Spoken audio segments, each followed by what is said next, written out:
Almost 114,000 people just in the US are on a list waiting for a life-saving organ. Every 10 minutes, someone new is added to the list, and on average, 20 people die every day waiting for an organ. Organ donation is when a person allows an organ of their own to be removed and transplanted into another person. According to naranahealth.org, an organ donation transplant helps people suffering from a chronic illness live a more fulfilled and healthier life up to a normal lifespan. Organ donation should be mandated for all. Each year, there are about 10,000 to 14,000 people that die that would have met the criteria to be a donor. In this speech, I will be trying to persuade you to become an organ donor. I will first talk about the reasons not everyone is signed up to donate their organs, then list the negative and positive effects of being a donor, and finally, how you can get others to donate. A big question that is asked about organ donation is why doesn't everyone donate their organs if it is helping save other people's lives? The most common reason is for not wanting to donate organs is that people do not trust doctors, hospitals, and the organ allocation system. The National Library of Medicine says that some people believe that donating your organs is a black market for the United States. That they think that their organs would go to someone that bought his or her illness. Most people hesitate to donate because of the misunderstanding about how organ donors are treated by doctors.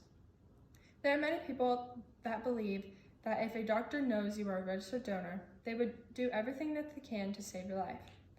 This misunderstanding can be supported by the study of medicine and popular culture.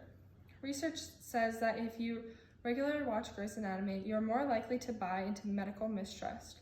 A myth about organ donation is that they will not be able to have an open casket funeral if they are a donor. The Mayo Clinic says that organ and tissue donation does not interfere with having an open casket. The donor's body will be clothed and treated with care so that there are no visible signs of donation. There are both negative and positive effects of being a donor. There are multiple risks associated with living donor organ donation, according to the article by the Mayo Clinic in 2020. There could be a short-term or long-term health risks, organ function, psychological problems following the organ donation. For the person that is receiving the organ, the risks are low because this procedure is most likely going to be life-saving. But for the person that is donating the organ, it can expose a healthy person to the risks and recovery of an unnecessary major surgery. Along with any surgery, there are immediate risks such as pain, infection, bleeding, blood clots, and in rare cases, death. Being an organ donor can help your family with the grieving process. A single person can save up to 8 lives. If that same donor chooses to donate their tissue and eyes, they can improve the lives of 50 others. Many family members can find more comfort in knowing that their loved ones helped save others' lives.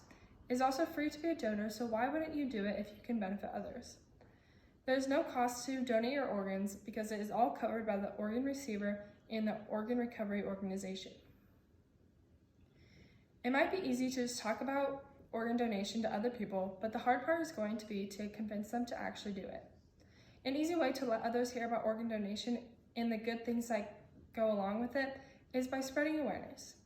According to thegiftofhope.org, spreading awareness is the #1 way to get more people to sign up to become organ donors. It can be a hard conversation to have with some people because it deals with a sensitive issue. It is super easy to register according to organdonor.gov. There are just a few steps to become a registered organ donor. First, you have to make the decision to donate. Registering as an organ donor is a personal decision. There are just 2 ways that you can register. You can sign up in person or online at your local DMV. It just takes a few minutes. All you need is some identification information and your driver's license. The third and final step is to tell your friends and family so that they can support your wishes. Lives are being changed every day from an organ donor. Jake Emick, a 31-year-old from Nebraska, got COVID-19 in November. He was sent to the hospital and spent 78 days in the ICU and 4 months on a ventilator. The doctors told him he had months, maybe a year to live. The doctors could have just put him in a nursing home and let that take its course, but since he was only 31, the doctors thought he was strong enough for a double lung transplant. The transplant was successful and Jake will be able to leave the hospital in a few days. This is living proof that checking the box on your driver's license can change someone's life forever. Not having enough organs is always going to be a problem. That is why organ donation should be mandated for everyone that is able to. People that have a chronic illness should get a chance to fulfill a healthy life with the help of us. In this speech about persuading you to donate your organs, I first talked about the reason people do not donate their organs, the negative and positive effects of being a donor, and last, how to convince others to register to be a donor. After hearing this speech, next time you go to the DMV, I encourage you to check the organ donor box on your driver's license.